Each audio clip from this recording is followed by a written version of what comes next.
Hey guys, it's been a long time. It's me, Yang. Welcome back again to my YouTube channel. In this video, ituturo ko sa inyo kung paano mag-register sa ating e-services or ating natawag nating e-registration online. Ano ang dapat nating tandaan at mga paalala bago natin ito gawin. So, if you are interested, just keep on watching.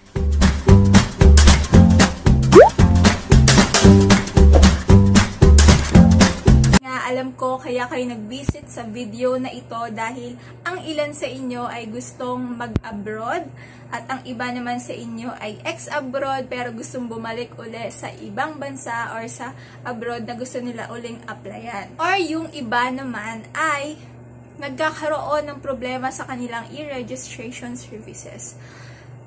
Nanggigigil na sila dahil nahihirapan sila kung paano ito ma-resolve. So,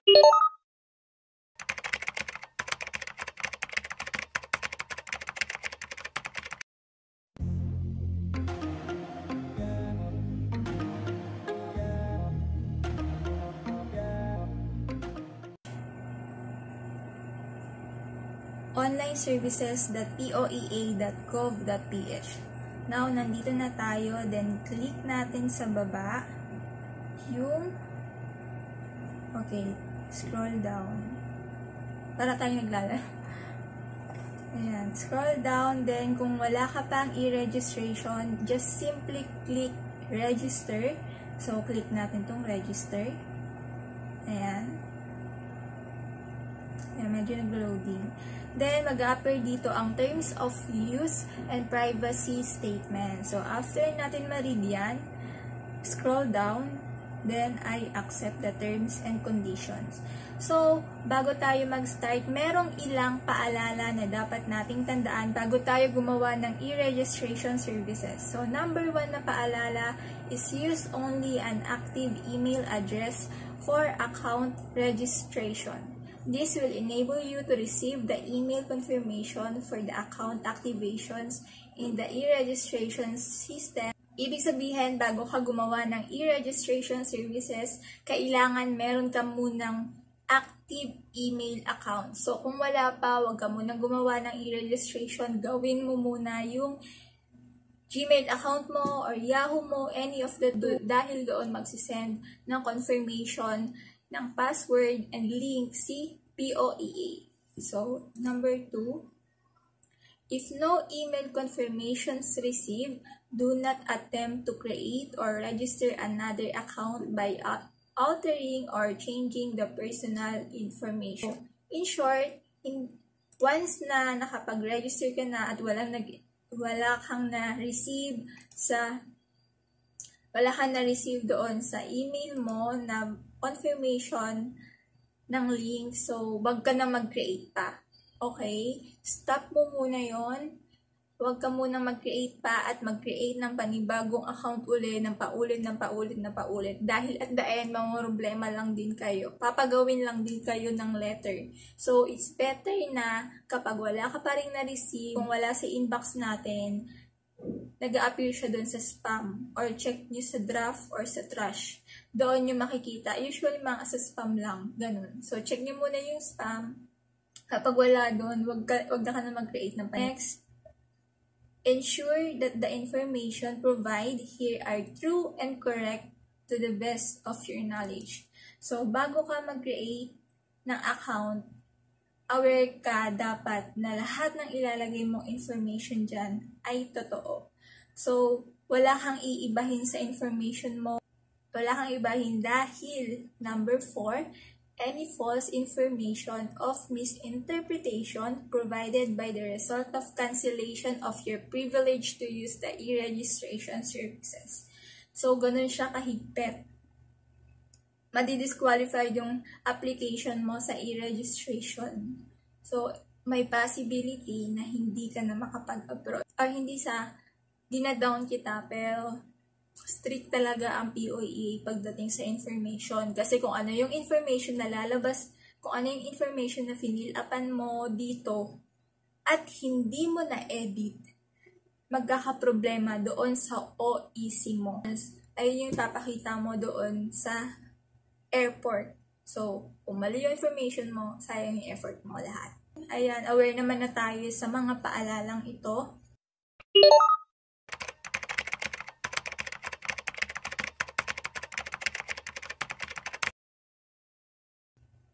So, fill up na natin information na nandito. So, first name, middle name, last name, suffix, senior, junior, the second, the third, the fourth, mga ganon. So, may mga, usual naman, pag ganito lang mga lalaki, mga lalaki lang naman. So, gender, email, and birthday. Nawala nga dito yung passport details eh. Kasi before, meron siyang passport details na kailangan mo ilagay. So, kapag nagkamali ka, ipapa-edit mo pa yun. So, fill upan ko lang. Ayan. So, after email address, birth date, then double check mo muna lahat ng information bago mo i-click yung register. Then, ito ang mag-a-appear. Wait natin. Yan. Successful. This account is created successfully. So, after nyan, ay pupunta na kayo sa ating email account or yung Gmail, Yahoo, kung anong meron o nilagay ninyong account doon. So, visit kayo doon, i-check nyo yung link or yung confirmation na binigay ni POEA.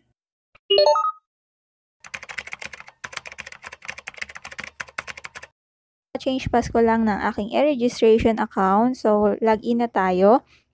Then, after password, click login para mapasok na natin ang account. So, yan. Nandito na tayo sa actual na e-registration account natin. Then, as you can see, very friendly. Napakabago ng system nila ngayon. So, click natin yung dashboard. So, ito yung mag-a-appear. Dashboard. So, kailangan mo mag-upload ng 2x2 and then ng passport copy mo. Then, sa my profile section, ganito naman ang lalabas. So, ito na yung mga finilapan nyo, yung mga gray section na yan, ayan yung mga hindi pwedeng ma-edit. So, the rest dyan, pwede nyo siya ma-edit. So, fill upan nyo na lang siya isa-isa. Then, identification, ilalagay nyo dyan yung passport details ninyo. But for now, unahin nyo muna itong mga information dito sa taas. Then, next, identification.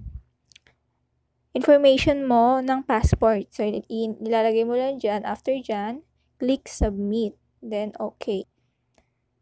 Add beneficiary.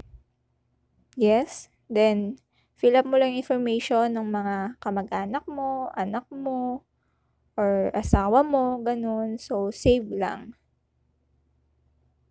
After mo ma-fill upan. Yan. So, okay na yung my profile. Then, we will go to my education. Yun lang, ganyan lang. Fill upan mo lang yung add education mo. May mga information na ako nilagay dyan.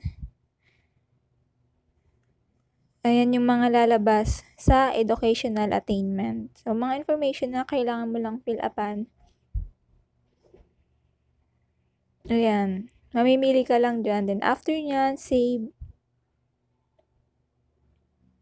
Year. Others. So, ikaw na ang nakakaalam kung ano ang ilalagay dyan. So, yan yung sample natin.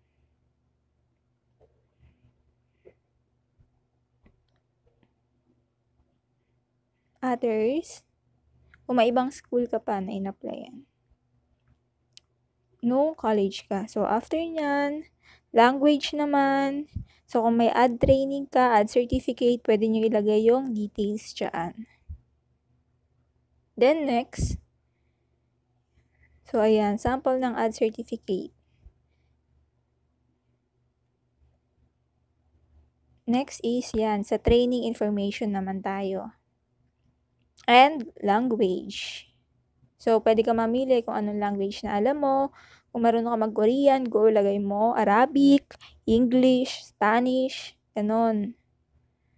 So, yan. Tapos, i-rate mo yung salitaan mo kung hanggang kaya mo ng 10, fluent ka, ganon. fluent.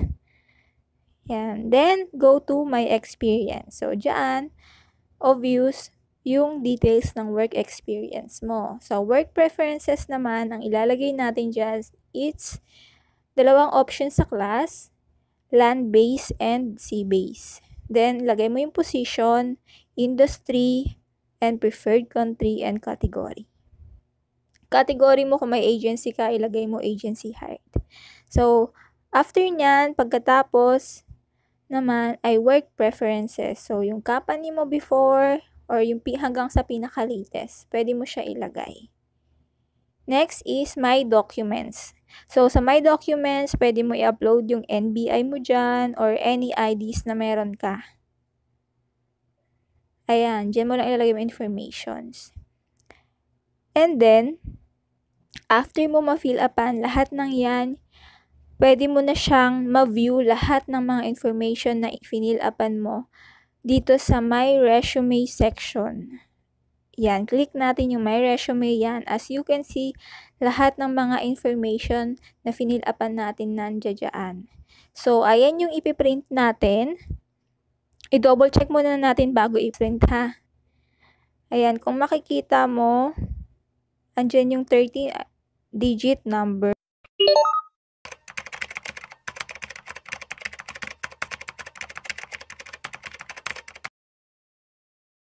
Ayan guys, so yung 13-digit na yun ang magiging reference natin. So, nandito na tayo sa pios.poea.gov.ph. So, dito sa e-registration number, ayan, ika-copy-paste lang natin siya. Then, lagay natin yung last name and yung first name. Then, ano ka sa dalawa? Module type, profession/skilled or household worker. So, professional tayo. Or skilled, yan. Ito yung makikita ninyo. Na-fill upan na siya ng worker. Review lang natin. So, fill upan mo yung module 1, module 2, module 3, module 4, hanggang 8. Ayan. So, pag nasagutan mo na lahat hanggang 8, pwede mo siya i-print certificate. Ayan. So, ganun lang siya kadali. Ayan, sample tayo. Fill upan mo lahat ng information na yan. So, required na si worker lahat ang mag-fill up o gagawa ng dalawang ito. Itong e-registration and PIOS ay worker talaga ang gagawa, hindi po ang agency. So, kailangan aware kayo, lalo na dito sa module na to, kailangan ma-review nyo talaga siya. So, ganun lang hanggang sa matapos nyo siya. Let's review hanggang module 6, 7, 8. Ayan, let's review.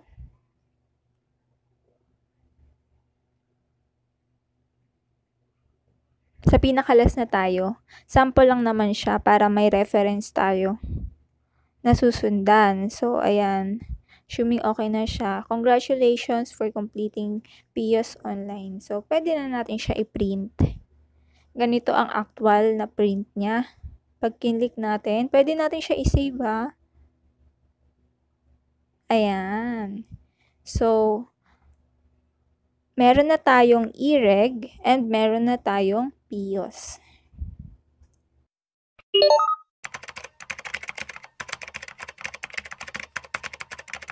One year ago, nag-upload ako ng mga babala bago kayo gumawa ng e-registration services. May mga ilang katanungan dito na sasagutin ko dahil kahit 1 year ago na yung upload ko na rin, continuous pa rin yung questions nila. And ko sila nare-replyan isa-isa dahil sobrang busy.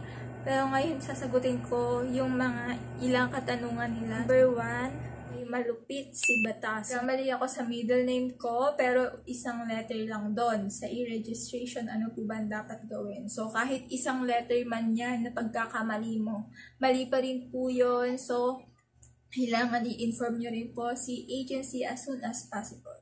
Kay Jane De Luna, pag 2015 pa-i-reg mo, at nakalimutan ang email at password, pwede gumawa ng pinibago? No po.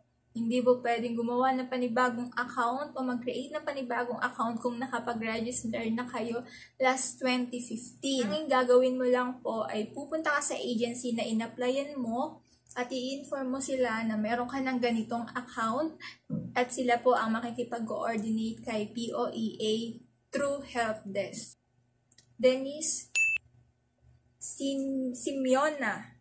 Sa akin, hindi ko ma-fill upan yung address name ng mother, age, religion, height, laging error. Paano kaya to? Minsan kasi, nagkakaproblema talaga sa system, pero i-refresh nyo lang po siguro. Tapos kung ganun pa rin, balikan nyo na lang ulit. Next.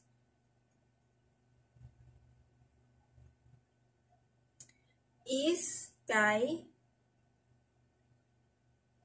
Janine Diaz. Ate, paano pag may e-reg na dati pero di ko na talaga ma-open yung mali ko dati? Ano po ba dapat gawin pa? Help po please. Kung may e-reg ka na, ayun nga, gaya ng sinabi ko. Inform mo lang ang agency. So, si agency ang mag-i-inform sa POEA na i-restore yung account mo. So, ito-transfer nila yun sa panibagong account na meron ka ngayon. Isisend nila yung temporary password. So, input mo. Next, kay Donna Kunanan. Ma'am, tanong ko lang po if ano po kaya dapat gawin if nakalimutan ang email address at password nung dating e-reg po, ma'am. Kung nakalimutan mo yung password, tsaka yung tsaka email account mo, inform mo sa agency, bigyan mo si agency ng valid or activated email address mo, ibigay mo sa kanya, siya ang mag-i-email sa POEA or sa helpdesk na doon itatransfer yung account mo before. So, ganun lang siya kadali, magsisend si POEA ng temporary password mo doon sa active email address mo ngayon na binigay mo kay agency. Kay Mark Alop, ma'am, paano ko po maayos o may edit yung suffix name ko? Naulit ko po kasi last name ko sa suffix name. Salamat, sana matulungan niyo po ako. God bless. So, yun din po. Punta po kayo sa agency ninyo, inform niyo po sila. So, sila po ang mag-i-edit by coordinating the POEA via helpdesk. Next is from Keja Oirwal. Po, kapag for renewal ang passport, expired na po kasi hindi ko po pwedeng mag-register sa e-service online. Mare-register mo siya, pwede mo naman siya ma-edit. Ang hindi mo lang talaga po pwedeng ma-edit is yung name mo, yung gender mo, tapos yung birthday mo. Pwede mo naman siya i-erase doon, tapos i-add mo uli yung panibagong na-renew mo na passport. And guys, we're done. So I hope you like this video. Please give me thumbs up. Don't forget to subscribe to my YouTube channel and click the notification bell below para ma-notify ka sa mga videos na i-upload ko. So, bye for now!